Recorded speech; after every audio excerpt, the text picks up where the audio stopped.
নাম আপদে ৰাখিল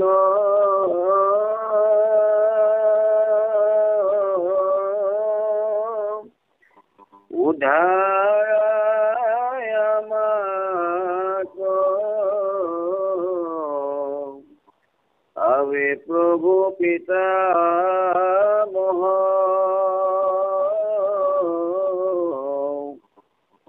যদিও পাৱ চাৰি আনুগতি নাই তোমাতে শেষ হবে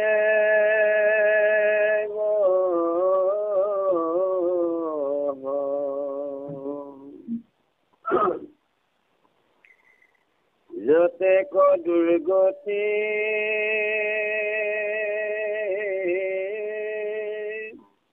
এৰাই প্ৰজাপতি তোমাতে লৈয়া শৰণ সৃষ্টি নষ্ট যায় বুলিও পাই অকিমতে যায় বৰ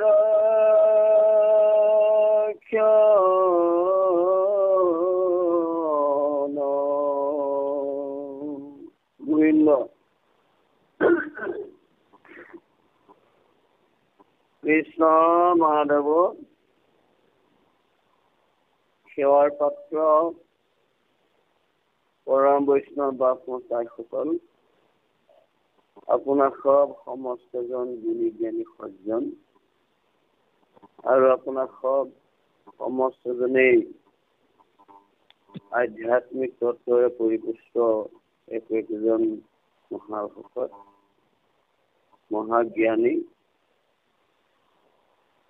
আমি আপোনাৰ খবৰ ভিত্ত হৈ আপোনাৰ খবৰ আগত আমি মহাপুৰুষৰ অমৃতময় সৃষ্টিৰাজি The person you are speaking with has put your call on hold. বাক্যমিতৰ Harichandra উপাখ্যান এটা উপাখ্যান য'ত হৰিচন্দ্ৰ ৰজাক মুখ্য কৰি মহাপুৰুষ গুৰুজনে মানৱ জীৱনৰ কৰ্মৰাজি সম্পৰ্কে মানৱ জীৱনত ঘটা বিভিন্ন পৰিঘটনা আৰু সেই ঘটনাবিলাক হলেও কেনেধৰণে ঈশ্বৰৰ আশ্ৰয়ত থাকিলে জগতৰ মায়া প্ৰপঞ্চবিলাকে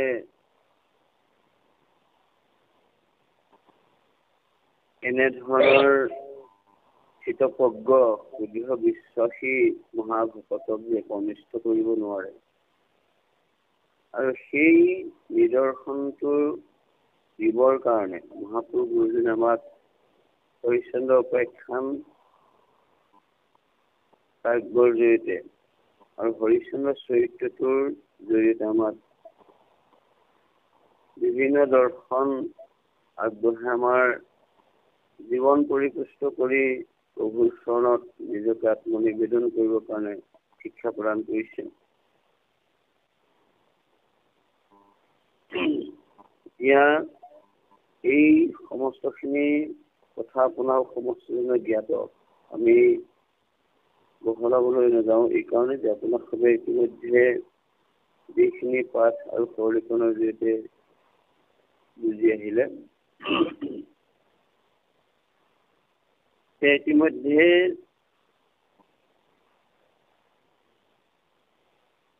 আমি এটা কথা জনাৰ প্ৰয়োজন আছে যে বিশ্বামিত্ৰ ঋষি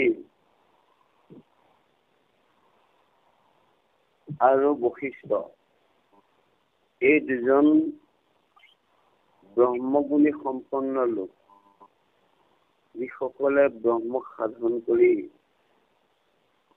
তেওঁলোকে ঋষি বা তপস্বী হৈছে। এটা প্ৰশ্ন উত্থাপন এইখিনিতে হয় যে যদি তেওঁলোক প্ৰকৃততে ব্ৰহ্মজ্ঞানী হয়, ব্ৰহ্মগুণী হয়, তেনেহলে তেওঁলোকৰ কিয় ভগৱানৰ প্ৰতি ভক্তি নহৈ ৰজ আৰু তমগুণত পবিত্ৰ হৈ এনেধৰণৰ অকৰ্ম কৰি জগতত কল্যাণৰ এটা বাট মুকলি কৰিলে? যদি আমি ভাগৱত শাস্ত্ৰৰ মতে চাবলৈ যাওঁ, তেনেহলে দেখা পাওঁ যে এইসকল যদিও ব্ৰহ্মজ্ঞান সম্পন্ন ব্যক্তি, তথাপিতো এইসকলে ভক্তিৰ ক্ষেত্ৰত ভাগৱতে যিটো 3টা মাৰ্গ দিছে, কৰ্ম, জ্ঞান মাৰ্গ, কৰ্ম মাৰ্গ আৰু ভক্তি পথ, এই 3টা বস্তুৰ তেওঁলোকে জ্ঞান আৰু কৰ্ম মাৰ্গতে ৰত হৈ ৰজ আৰু তমগুণতেই আবদ্ধ থাকি তেওঁলোকে ব্ৰহ্ম সাধন কৰিলে, যাৰ কাৰণে তেওঁলোকৰ হৃদয়ত ভক্তিৰ ভাৱনাটো উপস্থিত নহল বা ভক্তি ভাৱনাটো তেওঁলোকে বুজি পোৱা নাছিল। সেইকাৰণে ব্ৰহ্মজ্ঞানী হৈও তেওঁলোকে ৰাজসিক ভাৱেৰে সৈতে সংপৃক্ত হৈ ৰাজসিক ভাৱৰ লগত যেতিয়া তেওঁলোকৰ তামসিক ভাৱনাটো একেলগ হৈ পৰিল আৰু সেই দুটা সংমিশ্ৰণৰ মধ্যত মনৰ 3 নম্বৰ অৱস্থিতিত হৈ পৰিল অহংকাৰ, যাৰ কাৰণে তেওঁলোকে ব্ৰহ্মজ্ঞানী হৈও তমগুণী হৈ জগতৰ অকল্যাণ সৃষ্টি কৰিব লগা হ'ল। এই তত্ত্বটো আমি উপলব্ধি কৰিব লাগিব। আৰু সেইকাৰণে আমি যদিও মনুষ্য ৰূপ ধাৰণ কৰি আমি মানুহৰ আকৃতি ললো, আমি আচলতে ভাগৱত ধৰ্ম পালন কৰিবলৈ হলে জ্ঞান আৰু কৰ্ম মাৰ্গ ত্যাগ কৰিব লাগিব, যিহেতু তাত পৰলোকৰ বিদ্যা আহৰণ কৰাৰ কোনো প্ৰপঞ্চ নাই। সেইকাৰণে ভক্তিক সদায় আশ্ৰয় কৰিব লাগিব আৰু সুদৃঢ় বিশ্বাস, যিটো হৰিশ্চন্দ্ৰ যে আমাক দেখুৱাই গৈছে। যিমান বিপদ বিঘিনি আমাৰ কাৰণে নহওক কিয়, আমি প্ৰভু ভগৱন্তৰ চৰণত আশ্ৰয় লৈ শৰীৰত এক টোপল তেজ থকালৈকে ভগৱন্তৰ কথা নাপাহৰি প্ৰভুতেই সমস্ত অৰ্পণ কৰিলে আমাৰ ভগৱন্তে আমাক সেই পৰীক্ষাত উত্তীৰ্ণ কৰিব। আৰু পৰিস্থিতি যেনেকৈ ব্ৰহ্ম হবলৈ পালে ব্ৰহ্ম হলগৈ, আমিও তেনেধৰণৰ ব্ৰহ্ম হৈ প্ৰভু ভগৱন্তৰ লগত আমি একাকাৰ হৈ যাব পাৰোঁ। সেই তত্ত্বটো আমি উপলব্ধি কৰিব। এইখন এখন মহাযুদ্ধ চলি আছে।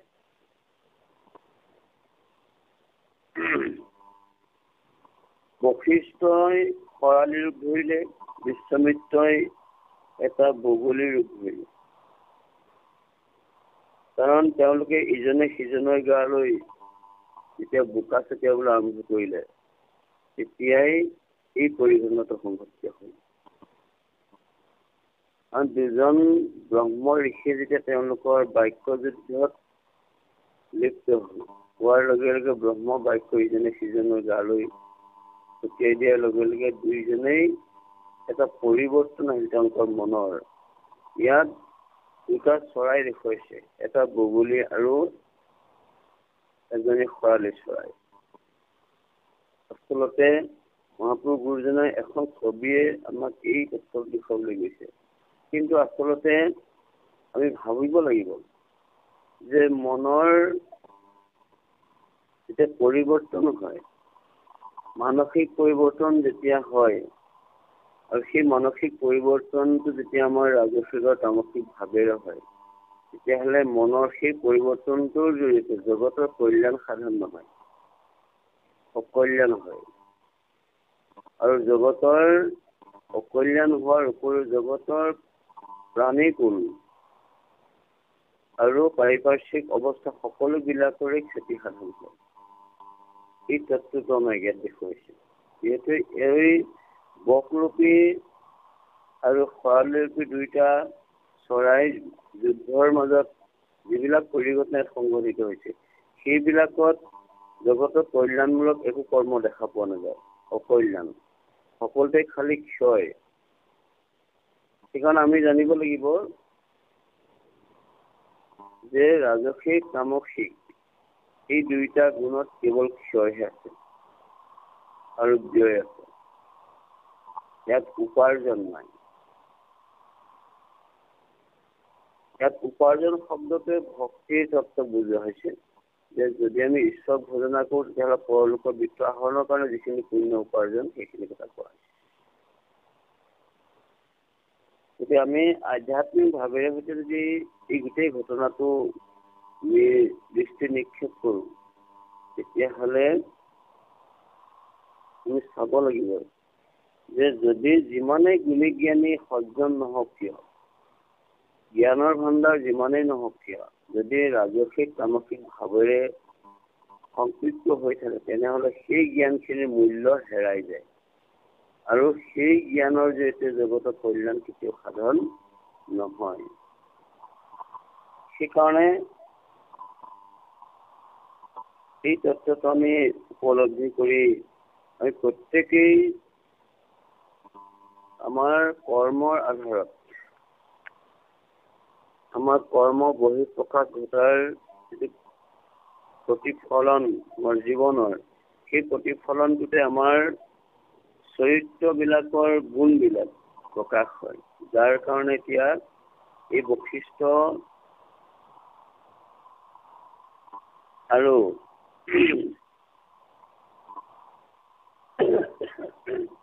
বৈশিষ্ট্যৰ বিশ্বমিত্ৰ ঋষিৰ তেওঁলোকৰ চৰিত্ৰ প্ৰতিফলন ঘটিল, আমাৰো তেনেকুৱা। সেইকাৰণে আমি তত্ত্বগতভাৱে আমি হৃদয়ত ভগৱন্তক লৈ কাম, ক্ৰোধ, লোভ, মোহ, দম্ভ, দ্বেষ এইবিলাক যিবিলাক অনৰ্থৰ মূল, সেই সকলোবিলাক ত্যাগ কৰিব লাগিব। তেতিয়াহে আমাৰ কল্যাণ সাধন হ'ব আৰু জগতৰ কল্যাণ সাধন হ'ব। এই তত্ত্বখিনি আমি ইয়াত উপলব্ধি কৰিব লাগিব। যে তেওঁলোকৰ যিখন যুদ্ধৰ কথা ক'লে, এই যুদ্ধখনে এনেকুৱা পৰ্যায় পাইছেগৈ যে তেওঁলোকৰ যুদ্ধই স্বৰ্গতো গৈ আন্দোলনৰ সৃষ্টি কৰিলে আৰু তাতো গৈ কাকো সুখ শান্তি দিয়া নাই। তাৰমানে য'তেই গৈছে ততেই অশান্তি, যি কৰিছে সকলোবিলাক অনৰ্থ। সেইকাৰণে কামক উধলোভ আপোনাৰ নাখনা জানি কৰা পৰিহাৰ, এই সমস্তবিলাক যেতিয়ালৈকে আমি পৰিহাৰ কৰিব নোৱাৰিম তেতিয়াহ'লে আমাৰ জীৱন যাত্ৰা পথৰ প্ৰতি মুহূৰ্তে মুহূৰ্তে খোজে খোজেই অনৰ্থই হ'ব। এই কথাটো এই যুদ্ধখনৰ যেতিয়া পৰিস্ফুট কৰি গুৰুজনে আমাক এটা নিদৰ্শনৰ জৰিয়তে দেখুৱাবলৈ প্ৰয়াস কৰিছে কৃষ্ণ সংঘ। এতিয়া ইন্দ্ৰ প্ৰমুখ্যে ত্ৰিদশ 33জন দেৱতাই একত্ৰিত হ'ল। এই যুদ্ধখন যেতিয়া আহি স্বৰ্গ পালে আৰু এই দুইটা পক্ষী বক আৰু খৰালিক বস কৰিবৰ কাৰণে তেওঁলোকে উপায় চিন্তা কৰিলে যে কেনেধৰণে এওঁলোকক বস কৰিব পৰা যায়। কিন্তু ব্ৰহ্ম বাক্যৰ জৰিয়তে মানসিক পৰিৱৰ্তনৰ জৰিয়তে সৃষ্টি হোৱা এই দুইটা পক্ষী কিন্তু বৰ ভয়ংকৰ। যিহেতু আমাৰ মানসিক ভাৰসাম্য হেৰুৱাৰ পিছত যেতিয়া মনৰ অৱস্থিতিটো তামসিক যেতিয়া গতি হৈ যায়, তেতিয়া সেই তামসিক গতিৰ মনটোৱে পৃথিৱীত কাকো চিনি নোপোৱা হয়। এতিয়া সেই জ্ঞান হেৰুৱাই তেওঁ নিজকো চিনি নোপোৱা হৈ যায়। যিটো সেই ভাৱনাটো ইয়াত আমি দেখিবলৈ পোৱা গৈছে। আৰু সেইকাৰণে এই তেনেকুৱা এটা মনৰ অৱস্থিতি দেখি পক্ষী দুটাৰ দেৱতাসকলেও তেওঁলোকৰ ওচৰত থাকিবলৈ ভয় কৰিছে, যিহেতু ভয়ংকৰ ৰূপ ধাৰণ কৰি আছে। আৰু সেইকাৰণে তেওঁলোকে উপায় চিন্তা কৰিলে যে এই দুইটা সৃষ্টিৰ কাৰণ সৃষ্টিৰ কৰ্তা ব্ৰহ্মা, গতিকে ব্ৰহ্মাক যদি আমি খাটনি কৰো তেতিয়া হয়তো তেওঁ এটা উপায় দিব পাৰে আমাক। আৰু ব্ৰহ্মাৰ ওচৰলৈ গ'ল আৰু দৈৱ গুণেৰে সম্পন্ন তেওঁলোকে প্ৰজাপতি ব্ৰহ্মাই দেখিলে, গম পালে যে দেৱতাসকলে এইটো চিন্তা কৰিছে। তেতিয়া ত্ৰিদশ দেৱতাই ব্ৰহ্মাৰ ওচৰলৈ গৈ প্ৰজাপতি ব্ৰহ্মাক সেৱা কৰি ক'লে যে এনেকুৱা হৈছে ঘটনা, এতিয়া আপুনি কিবা এটা চেষ্টা কৰক, কাৰণ এই দুইটা চৰাইৰ উৎপাতত তিনি তৈলক্য সাৰসাৰ হ'ব উপক্ৰম হৈছে। এই সময়তে যদি আপুনি তেওঁলোকক বশ নকৰে তেতিয়াহ'লে এই তৈলক্য নাশ হ'ব আৰু জগতৰ কল্যাণ হ'ব। সেইকাৰণে আপোনাৰ এই সৃষ্টিকৰ্তা যিটো পদ ব্ৰহ্মা, আপুনি প্ৰজাপতি ব্ৰহ্মা আপোনাৰ নামতো হয়তো কলংক হ'ব পাৰে, সেইকাৰণে আপুনি ইয়াৰ ব্যৱস্থা গ্ৰহণ কৰক। এইবুলি দেৱতাসকলে প্ৰজাপতি ব্ৰহ্মাক খাটনি কৰিলে। আৰু এই বশিষ্ঠ আৰু বিশ্বামিত্ৰৰ যি ঘোৰ কণ্ডল, এই কণ্ডলৰ জগতক অনৰ্থ কৰিছে। সেইকাৰণে দুয়োজনে যে এনেকুৱা ক্ৰোধান্বিত হৈ পেলাই তেওঁ নিজেও নষ্ট হৈছে আৰু জগতখনকো অকল্যাণ কৰিছে। গতিকে আপুনি ইয়াত হস্তক্ষেপ কৰি দুয়োজনকে আপুনি তেওঁলোকৰ পৃথিৱীৰ ক্ষয়ংকাৰী যি ব্যৱস্থা গ্ৰহণ কৰিলে তেওঁলোকে এইটো নিৰ্বাপিত কৰক আৰু জগতখন ৰক্ষা কৰক। আৰু এতিয়া দেৱতাসকলে ব্ৰহ্মাক কৈছে যে আপদে গাখি ল, যে জগতখনত এনেকুৱা ধৰণৰ ৰাজসিক তামসিক গুণ সম্পন্ন লোকসকলৰ যিহেতু জগতৰ যি আপদ সৃষ্টি হয়, সেই আপদবিলাক আমাৰ সকলোৰে গ্ৰহণযোগ্য নহয়। এই কাৰণে যে সেইবিলাকৰ যিহেতু জগতৰ কল্যাণ সাধন কোনো কাৰণতে নহয়, সেইকাৰণে সেইবিলাক নিৰ্বাপিত কৰিবৰ কাৰণে আমি ভগৱন্তৰ চৰণ যেনেকৈ খাটনি কৰিব লাগে ভকতে, এই দেৱতাসকলেও প্ৰজাপতি ব্ৰহ্মাৰ ওচৰত খাটনি কৰিছে। গতিকে হে প্ৰভু, তুমি আমাক উদ্ধাৰ কৰা, গতিকে তুমি আমাৰ পিতামহ স্বৰূপ, গতিকে তোমাৰ চৰণত বিনে আমাৰ গতি নাই। সেইকাৰণে তুমিয়ে সমস্তখিনি, তুমিয়ে সকলোবিলাক, তুমিয়ে সমস্তখিনি কৃপা কৰি এই দুৰ্গতি নাশ কৰিব লাগে।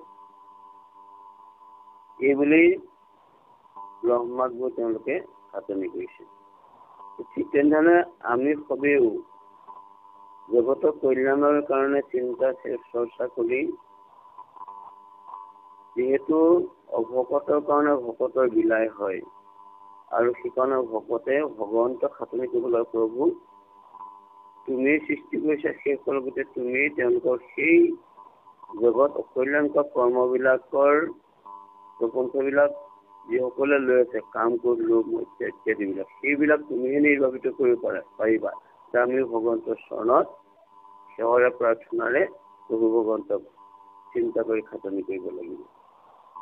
এই নিদৰ্শনটো মহাপুৰুষ গুৰুজনে আমালৈ দিছে। যিহেতু ভকতৰ ক্ষমাহে ভূষণ, ভকতে ক্ষমাৰ দৃষ্টিয়ে চাই এই দৃষ্টিৰ জৰিয়তে ভগৱন্তক প্ৰাৰ্থনা কৰিব লাগে। কৃষ্ণ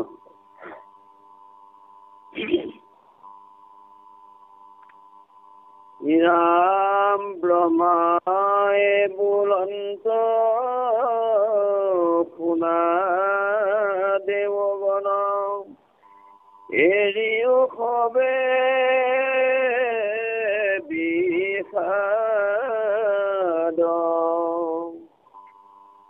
চলিও আপোনে ভাঙিব এখনে, লিখি ৰঘুৰ বিবাদ।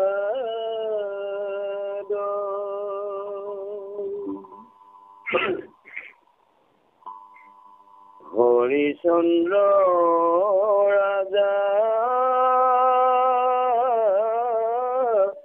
কৰিলন্ত মহা ৰাজসূয় মহাকুটো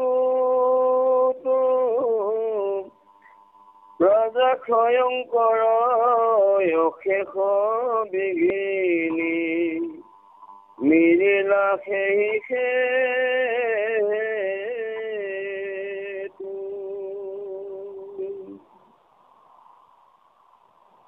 এতিয়া ব্ৰহ্মাই যিটো কাৰণে এই পৰিঘটনাটো সংঘটিত হল আৰু ব্ৰহ্ম ঋষিসকলেও তেওঁলোকৰ হিতাহিত জ্ঞান হেৰুৱাই ৰজাৰ তমগুণী হব লগা হল। ইয়াৰ কাৰণটো কলে যে হৰিশ্চন্দ্ৰ ৰজাই যি ৰাজস্ব যজ্ঞ কৰিছিল সেই ৰাজস্ব যজ্ঞতেই সেই প্ৰজা ভয়ংকৰ বিঘিনি বিলাক আহিল হেতু কাৰণ সেইটোৱে হল। সেইকাৰণে কৰ্মকাণ্ড ৰাখিলান্ত অজ্ঞানীৰ পদে কৰ্মকাণ্ড বিলাক অজ্ঞানীসকলৰ কাৰণে আৰু এই যজ্ঞ বিলাক সম্পাদনৰ কাৰণে যিবিলাক সময়ত যজ্ঞ বিলাক কৰা হয় সেই যজ্ঞ বিলাকত যদি সকলো বস্তুবিলাক শুদ্ধ নহয় তেতিয়াহলে সেই যজ্ঞ বিঘিনি হয়।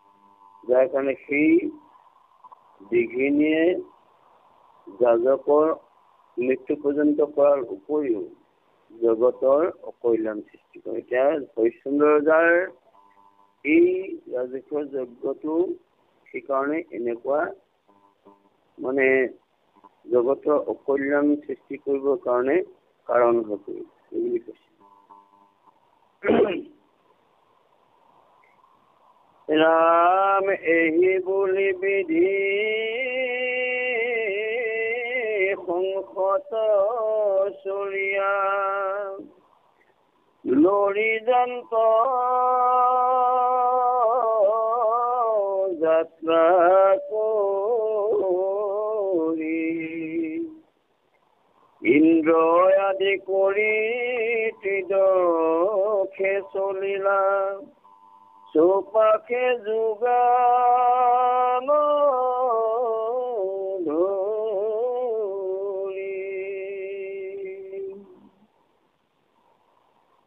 নাৰদ প্ৰভৃতি যত দেৱ ঋষি আগত পৰন্ত বেদ মুখ্য মুখ্য যত গন্ধৰ্বে যোগাৱে নৃত্য গীত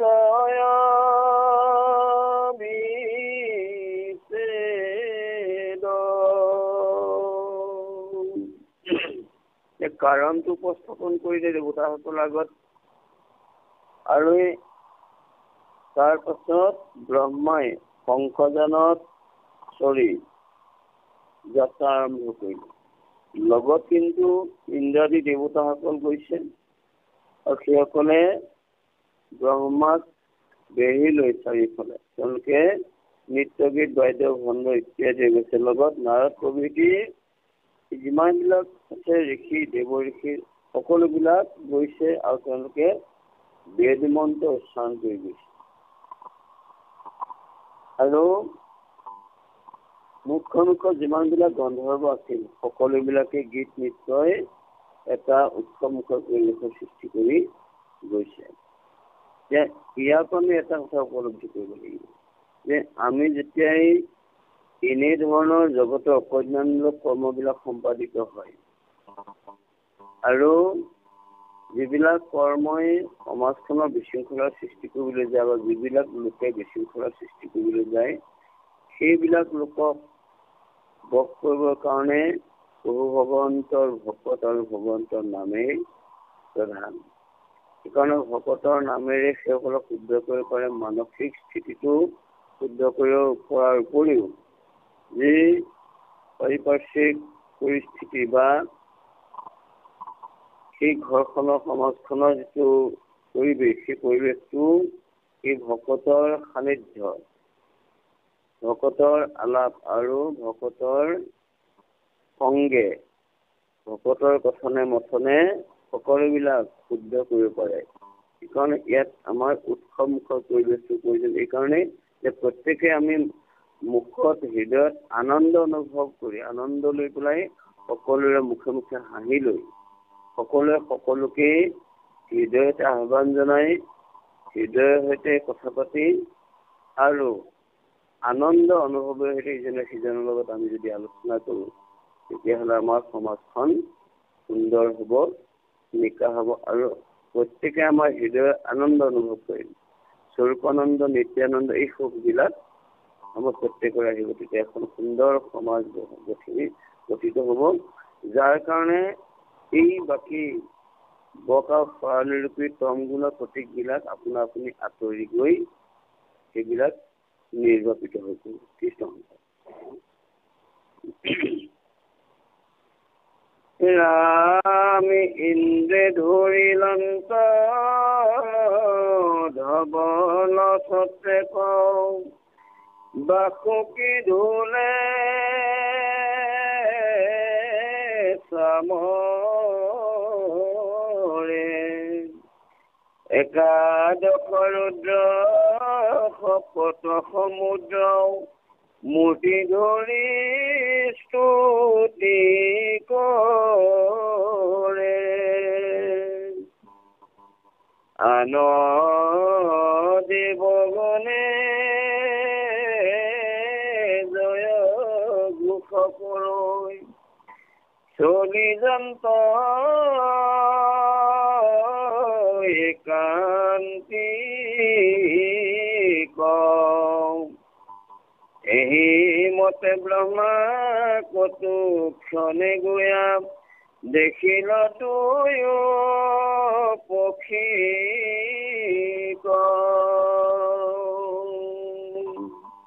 ইমান সুন্দৰ এটা পৰিৱেশৰ সৈতে ব্ৰহ্মা আৰু দেৱতাসকলে গৈ এই বক আৰু খৰালি ৰূপী দুইজনেই য'ত যুদ্ধ কৰি আছে আকাশ মাৰ্গত তেওঁলোকে গৈ তাত উপবিষ্ট হৈছিল।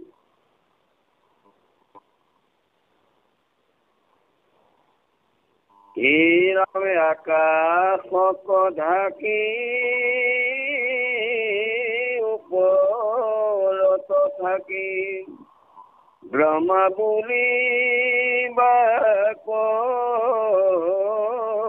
লৈ ল হাওৰে পাপিছ কেনে হবে সৃষ্টি নষ্ট ভইল ব্ৰহ্ম ঋষি হোৱা ভইলি তামসিক অধমৰ যে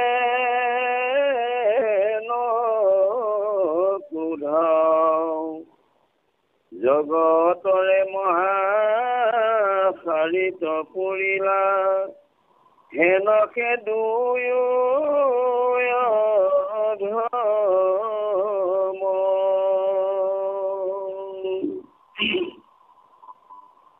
ব্ৰহ্মাই প্ৰসিদ্ধ দেখাৰ লগে লগে যি বক্তব্য আগবঢ়াইছে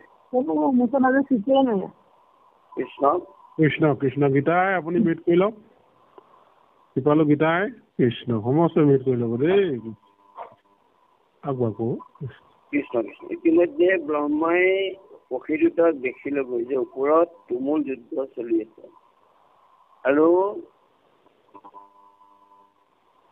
এই যুদ্ধ দেখাৰ লগে লগে ব্ৰহ্মাৰ অকমান মনটো কুপিত হৈছে লগে লগে ব্ৰহ্মাই এই বক আৰু খৰালিৰ দুইজন ঋষিৰ উদ্দেশ্যে বাক্য নিক্ষেপ কৰি কৈছে যে হেৰৌ পাপিষ্ঠ তহঁতে কিয় যুদ্ধ কৰিছ তহঁতে এটা কথা জানিছনে যে তহঁতৰ এই ভয়ংকৰ যুদ্ধৰ কাৰণে গোটেই সৃষ্টিখন যে নষ্ট হৈছে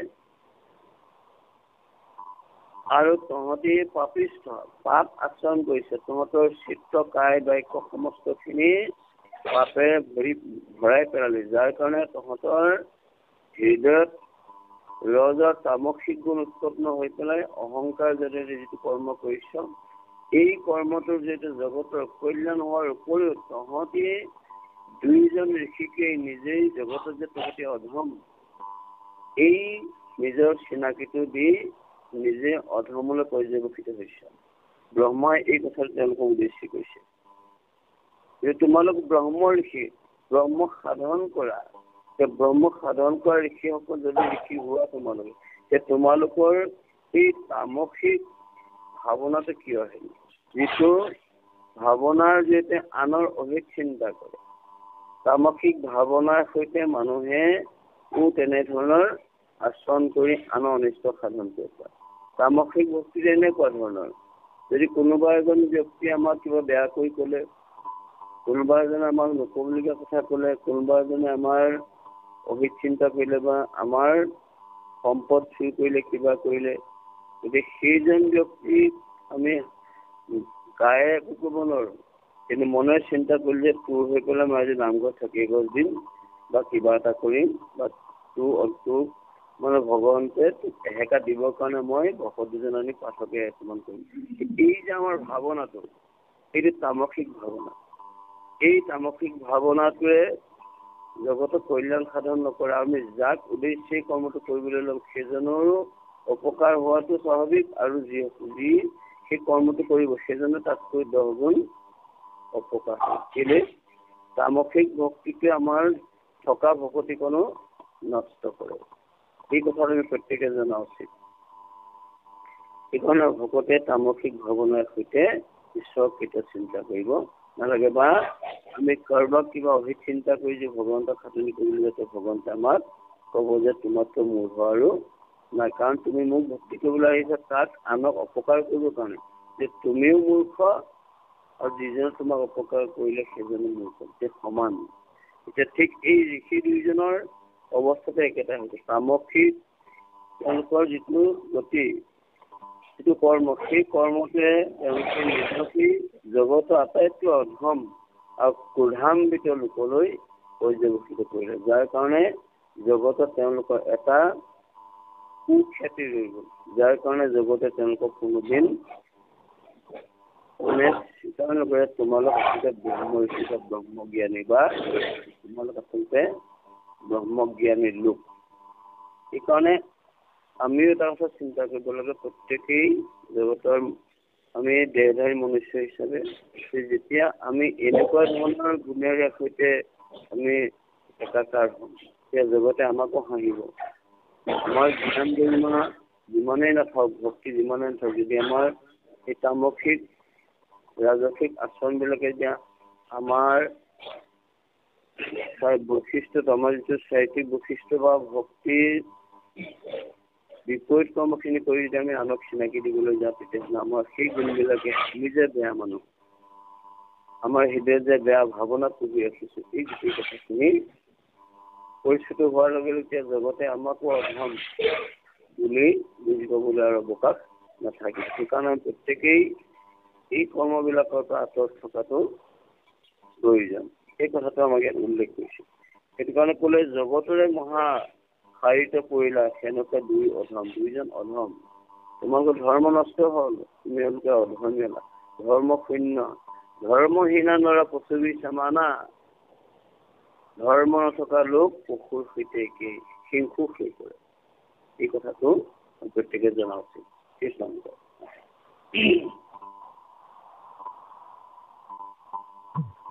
ৰাম পুনৰে বশিষ্ঠ পুনৰ বিশ্বমিত্ৰ এই ৰবি সম্বাদ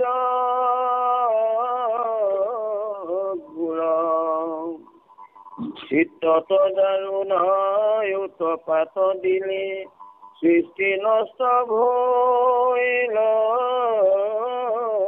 মূৰ। প্ৰতিফল দিবে পাৰো এতিক্ষণে কিন্তু দিয়াছো বৰ আতেখে ক্ষমিলো এৰিও বিবাদ অন্তৰা দুয়ো সতৰ। ব্ৰহ্মাই বশিষ্ঠ ঋষিক কৈছে, বিশ্বমিত্ৰ দুইজনকে কৈছে যে হে বশিষ্ঠ, হে বিশ্বমিত্ৰ, শুনা, তোমালোক ব্ৰহ্ম ঋষি হৈও তামসিক ভাৱনাৰ পুষ্ট হৈছে, যাৰ কাৰণে তোমালোকৰ এই তামসিক ভাৱনাৰ যিটো জগতৰ কল্যাণ হৈছে। গতিকে তোমালোকৰ যি বিসম্বাদ হৈছে ইয়াক ত্যাগ কৰা। বিসম্বাদে সৃষ্টি নহয়, বিসম্বাদে সৃষ্টি নষ্ট হয়। সেইটো কাৰণে বিসম্বাদ ত্যাগ কৰা আৰু সম্বাদলৈ আহা, অৰ্থাৎ সম্বাদ। সেইকাৰণে আমাৰ বিদুৰ উদ্ধৱৰ সম্বাদ, মত্য বিদুৰ সম্বাদ, কৃষ্ণ উদ্ধৱৰ সম্বাদ, এইবিলাকত ভক্তি আছে, এইবিলাকত ভক্তি আছে আৰু ইয়াত জগতৰ কল্যাণৰ কাম আছে। কিন্তু য'ত বিপৰীত সম্বাদ থাকিব, বিসম্বাদ, তাত জগতৰ কল্যাণ হয়। এওঁলোকে তামসিক আৰু ৰাজসিক গুণ সম্পন্নভাৱে এই বিসম্বাদৰ সৃষ্টি কৰাৰ লগে লগে জগতৰ কল্যাণ হ'ল। বিভিন্ন পৰিঘটনাৰ জৰিয়তে জগতখনৰ সৃষ্টি নষ্ট হ'ল, জীৱকুলৰ অপকাৰ হ'ল আৰু অনৰ্থ হৈ পেলাই জীৱবিলাকৰ মৃত্যু পৰ্যন্ত হ'ল। সেইবিলাক বিসম্বাদৰ জৰিয়তে হ'ল।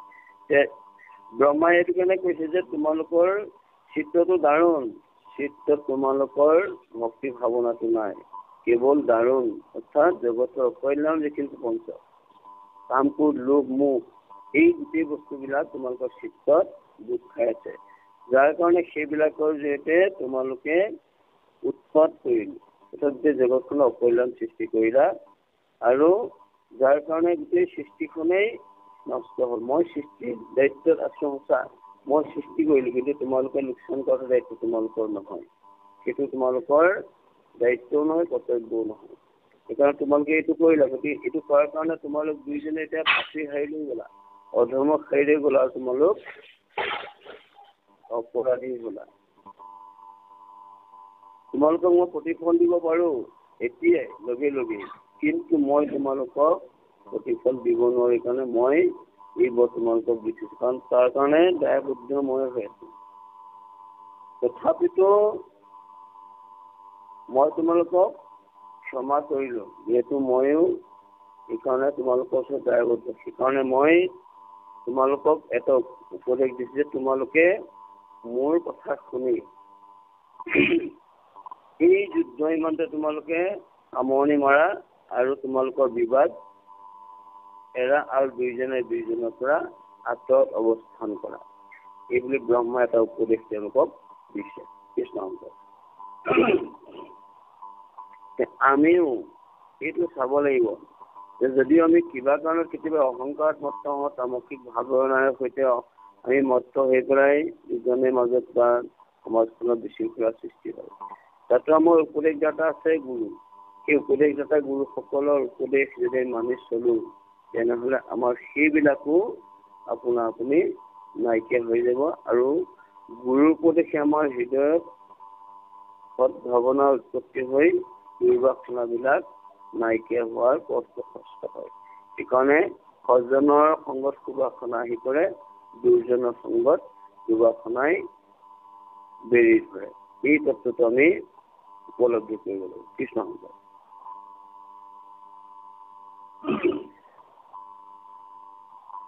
শ্ৰীৰামে তথাপিতো আতি কৰৈ ঘোৰ যুদ্ধ, দাৰুণ শতক দুই, ব্ৰহ্মাৰ বচন শুনি নুশুনিল, ক্ৰোধত বিশ্ৰুত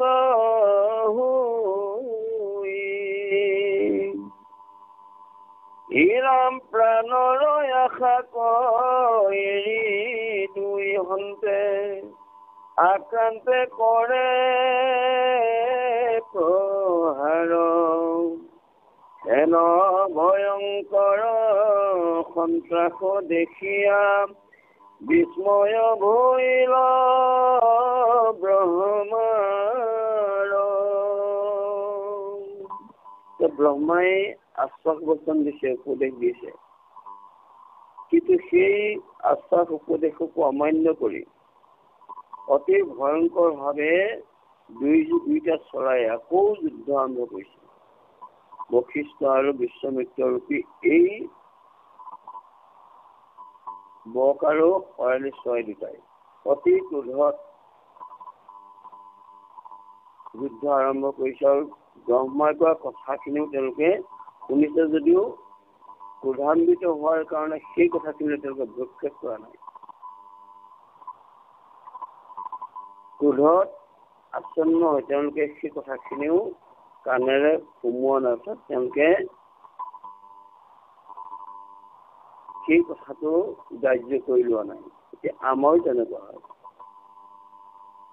ক্ৰোধত বশৱৰ্তী হোৱা লোকসকলে আপুনি যিমান উপদেশ দিলেও সেই ক্ৰোধত যেতিয়ালৈকে বশৱৰ্তী হৈ থাকিব, আপুনি কোৱা উপদেশবিলাক, আমি কোৱা কথাবিলাক কাণেৰে নুশুনে বা সেইখিনি শুনিলেও হৃদয়তে নলয়। যাৰ কাৰণে তেওঁলোকে নিজৰ এই স্থিতিত থাকি পেলাই যে মই আমুকটো কৰিম, মই তামুক কৰিম, মই আমুক কৰিম ইত্যাদি ভাৱত মত্ত হৈ পেলাই ক্ৰোধান্বিত হৈ থাকে, যাৰ কাৰণে যুদ্ধৰ পৰিসমাপ্তি নঘটে। এতিয়া এওঁলোকৰ একেটাই হৈছে কথাটো। এতিয়া ব্ৰহ্মাই ভাবিলে যে এনেকে হলেতো নহব, গতিকে আৰু ইমানেই ক্ৰোধান্বিত হৈছে যে দুইটা চৰাই নিজৰ প্ৰাণকো আশা ত্যাগ কৰি পেলাই কেৱল যুদ্ধত প্ৰবৃত্ত হৈছে। যে ইটো সেইটো কোনো কাৰণতে এৰি দিয়া নাই, প্ৰহাৰ কৰিছে। তাৰমানে নিজৰ প্ৰাণটোলৈকেও চোৱা নাই।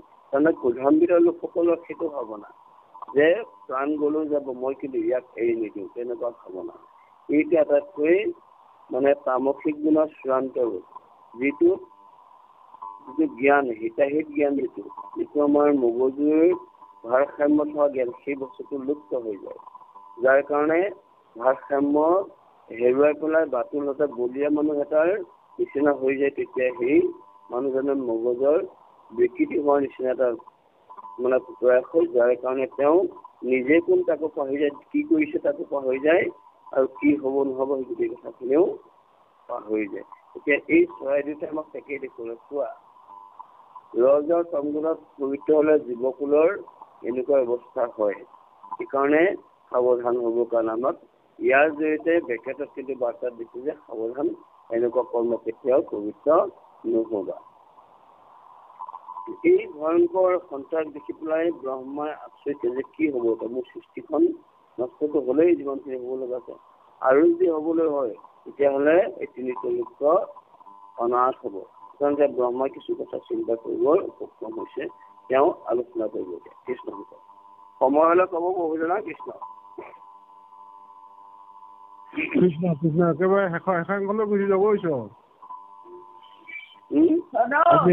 একেবাৰে সমাপ্তলৈ গুচি যাব কৃষ্ণ। হয় হয়, আপোনাৰ আপুনি মিউট কৰি লওক। ইফালো আই আপুনি মাতি আছে, শুনিছা বুলি কয়, আমি বাৰু শুনি আছো, আপুনি কৃষ্ণ মাধৱ।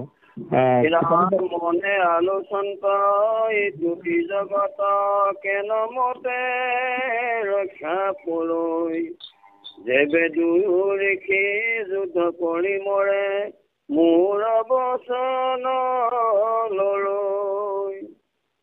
হেন বিমৰি কৰি প্ৰজাপতি বিবেক মণ্ডলৈ আনি, দুয়ো শতকৰ শৰীৰক লাগি মন্ত্ৰে সিঁচিল অন্ত পানী। ব্ৰহ্মা আলোচনা কৰি চিন্তা কৰিলে যে নহব, জগতখন শেষ হৈ যাব তিনিতলুক। গতিকে তেওঁ কমণ্ডলৰ পৰা পানী মন্ত্ৰপুত কৰি দুইজন পক্ষীৰ গাত ছটিয়াই দিয়াৰ লগে লগে তেওঁলোকে শান্ত হল আৰু নিজৰ ৰূপটো ঘূৰাই পালে। কৃষ্ণ এৰা ব্ৰহ্মাৰ প্ৰভাৱে পক্ষী গুচি দুয়ো, তাবক্ষণে ভৈলা ঋষি, দেখি শুভ শুভ বুলিয়া জোকাৰ, পৰৈ সবে দসু দিশি। আনন্দে দুন্দুভি বাহৈ দেৱগণে, পৰৈ মহাপুষ্প বৃষ্টি, ব্ৰহ্মাক বুলন্ত তোমাৰ প্ৰসাদে, দুনাই ৰহিলে সৃষ্টি। এতিয়া ব্ৰহ্মাই যেতিয়া মন্ত্ৰপুত পানী ছটিয়াই দিয়াৰ লগে লগে দুইটা পক্ষী গুচি তেওঁলোকে নিজৰ ৰূপ ধাৰণ কৰিলে আৰু আনন্দেৰে দেৱতাসকলেও ব্ৰহ্মাক প্ৰশংসা কৰি কৈছে যে তুমি সৃষ্টিখন ৰক্ষা কৰিলা প্ৰভু কৃষ্ণ। পাছে দুয়োৰে সেই ব্ৰহ্মাক দেখিয়া ভৈৰন্ত লজ্জিত ভাৱ অধুমুখ হৈয়া থাকিল নিচুকি ব্ৰহ্মাৰ নমিয়া পাও কাকুল শান্ত ভৈল উপশান্ত গুচিল প্ৰচণ্ড ক্ৰোধ আপোনাক দুয়ো গৰিহা কৰন্ত আখি ভৈল ব্ৰহ্ম বোধ। বেয়া কাম কৰা লোকজন যেতিয়া সম্বিত ঘূৰাই পায় তেতিয়া সেইজন যেনেকুৱা মান অপমান বিলাক তেওঁ বুজি পায় তেতিয়া তেওঁ তলমূৰ কৰি পেলাই লাজে মানে মুস্তক গৈ থাকে। এতিয়া এই দুইজন ঋষিৰ একে অৱস্থা হৈছে। এই কথাটো আমাৰ ইয়াত আমাকে এটা উপমা দেখুৱালে যে চোৱা এনেকুৱা কৰ্ম কৰিলে এইটো হয়। দৃষ্টান্ত ব্ৰহ্মাই বুলন্ত হৰিচন্দ্ৰ ৰাজা কৰিল যজ্ঞ বিচিত্ৰী দান দান ধৰ্ম পৰীক্ষা কৰিলা ইটো ঋষি বিশ্বমিত্ৰ নৃপতিৰ ধৰ্ম লক্ষ কোটি গুণ ভোগিল ইহান গুণী শুনিও বশিষ্ঠ হেৰি উপকষ্ট আমাৰ বচন শুনি কলে বিশ্বমিত্ৰই হৰিশ্চন্দ্ৰ ৰজাৰ এই পৰিস্থিতি হোৱাৰ মূল কাৰণ এওঁৱে অনিষ্টৰ মূল। গতিকে এনেকুৱা লোকৰ পৰা জগতৰ কল্যাণ সাধন নহয়। এনেকুৱা বিশ্বমিত্ৰ ঋষি অবিবেচক লোকৰ পৰা কেতিয়াও উপদেশ গ্ৰহণ কৰিব নালাগে। সেইটো তত্ত্বটো আমাক দিলে ধৰ্ম নষ্ট হয়। গতিকে ভাল লোকো বেয়া লোকৰ সংগ পালে নষ্ট হয়। এই তত্ত্বটো আমাক ইয়াত কৰিলে। ৰাম এহি বুলি ব্ৰহ্মা শংখ জনেশ্বৰী গৈলন্ত ব্ৰহ্ম ভুৱন আপোন গৃহত থাকিলন্ত সুখে আনসিদ্ধ মুনি গণ পৃথিৱীও সুস্থ ভৈল পুনৰপি খণ্ডিল ঘোৰ বিঘিনি ব্ৰহ্মাৰ প্ৰসাদে দুনাই বাঢ়ি গৈলা প্ৰজাগণয়নুদিনী। প্ৰকাণ্ড প্ৰবল ধুমুহা বতাহজাক অহাৰ পিছত যেতিয়া এটা শান্ত পৰিৱেশৰ সৃষ্টি হয় ঠিক তেনেধৰণে এই পৰিঘটনাটো সমাপ্ত হোৱাৰ পিছতো জগতখন শান্ত হৈছে আৰু সকলোবিলাক নিজৰ নিজৰ স্থানে গৈ সকলোবিলাকেই এটা সুন্দৰ পৰিৱেশৰ মাজেৰে প্ৰত্যেকে স্থিতিৰ কৰি প্ৰত্যেকে নিজৰ স্থানত অৱস্থান গ্ৰহণ কৰিলে। কৃষ্ণ পাছে দুয়ো ঋষি ধৈৰ্যকৈ আলম্বী চিত কৰিলন্ত স্থিৰ জ্ঞানত দেশন্ত কিছু ভেদ নাই দুহানো এক শৰীৰ দুয়ো দুইকো চাই হাস্য কৰিলন্ত প্ৰীতি বাঢ়ি গৈল আতি হিয়ে লাগি ধৰিলা সাৱতী ৰঙে দুই কুমাতি। আধ্যাত্মিক তত্ত্ব আচলতে আমাৰ জীৱবিলাক আমি যদিও দেহৰ দৃষ্টিত বেলেগ দেখিছো কিন্তু আত্মা একেই। সেই আত্মাটো যেতিয়া মিলন হব তেতিয়া সেইটো দৃষ্টিহে আচল। কিন্তু দেহৰ ভিন্নতা যেতিয়া আহি পৰিব তেতিয়া দেহৰ ভিন্নতাই আমাক অপকাৰ সৃষ্টি কৰে। বশিষ্ঠ আৰু বিশ্বমিত্ৰজন ঋষি এই দুজনৰ দেহটোৱে ভিন্নতা কিন্তু তেওঁলোকে ধ্যানত দেখিলে যে দুইজন স্বামী একেই ব্ৰহ্ম। সেই জ্ঞানটো যেতিয়া আহিব আমাৰ কোনো কাৰো প্ৰতি বিদ্বেষ নাথাকিব। এই তত্ত্বটো দিছে। ৰামে দুয়ো দুইকো কৰি নমস্কাৰ দুয়ো দুইৰ ধৰি পাৱে বোলে যত দুখ মোৰ সিও মোৰ দুয়ো বোলে বহু ভাৱে গলে বান্ধিছো মা পাৰো অন্যে অনেকৈ আনন্দ কৰি তোমাৰ আমাৰ ভাগিল কন্দল সতে সতে আজি ধৰি। যেতিয়া আত্মাক চিনি পাব তেতিয়া দৈহিক সম্বন্ধবিলাক নাইকিয়া হৈ পৰিব। সেইকাৰণে এইটো আমাক দেখুৱালে যে চোৱা দেহৰ সম্বন্ধটো খন্তেকীয়া, যিহেতু দেহটোৱে অস্থায়ী, এই সম্বন্ধটো অস্থায়ী। আত্মাক চিনি পোৱা, আত্মাক চিনি পোৱাৰ লগে লগে তেতিয়া সেইটো ঈশ্বৰ ভক্তিৰ জৰিয়তে এক হৈ পৰিব। তেতিয়া ভগৱন্ত আৰু তোমাৰ মাজত পাৰ্থক্য একো নাথাকে। সেই তত্ত্বটো ইয়াত আমাক উপলব্ধি কৰা কৃষ্ণ।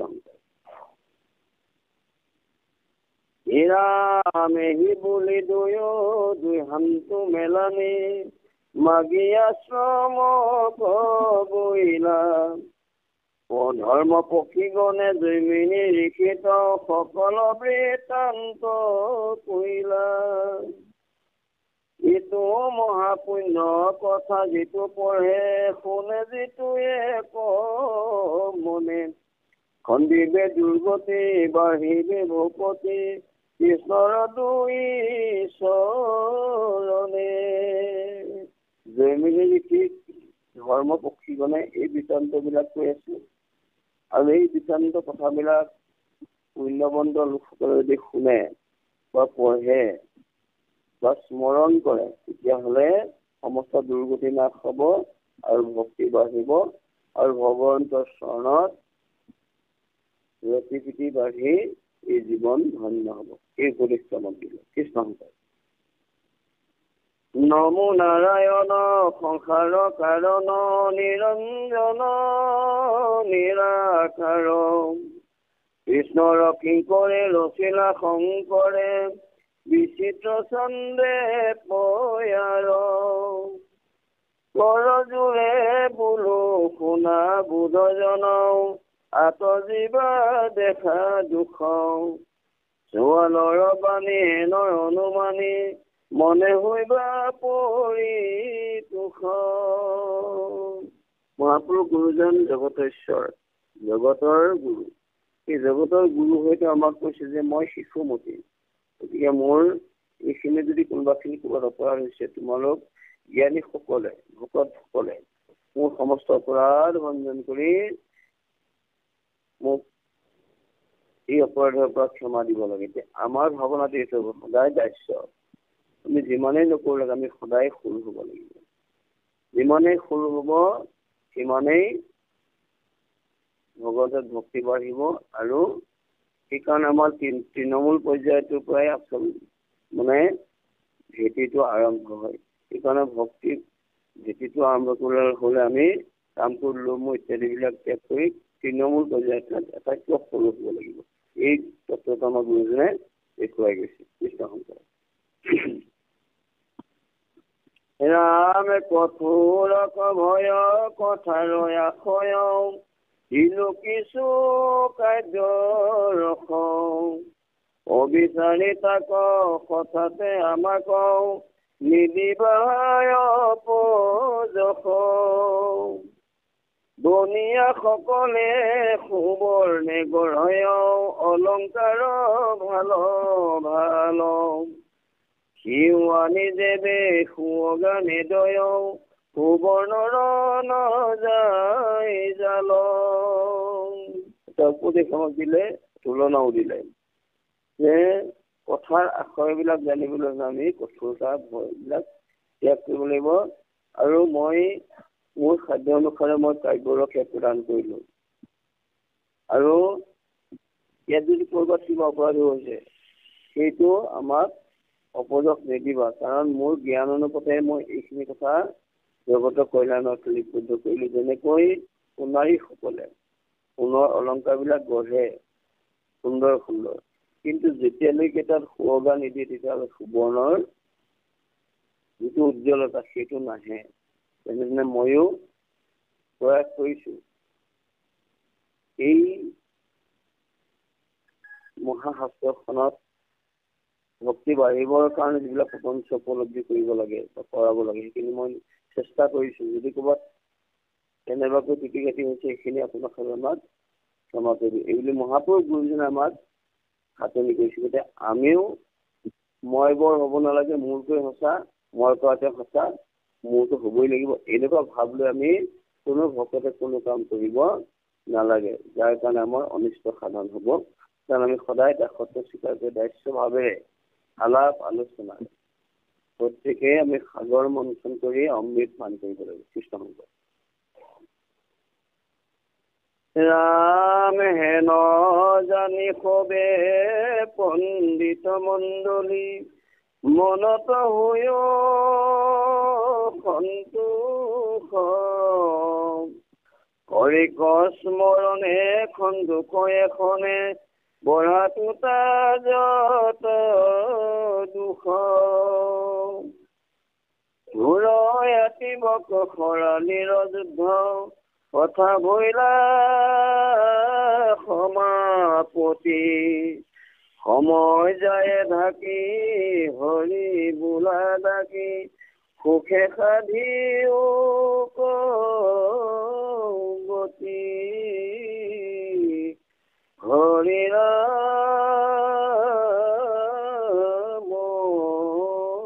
ৰাম ৰাম ৰাম। মাধৱ আমি সামৰণি মতি জানে হয় ছাৰ মাধৱ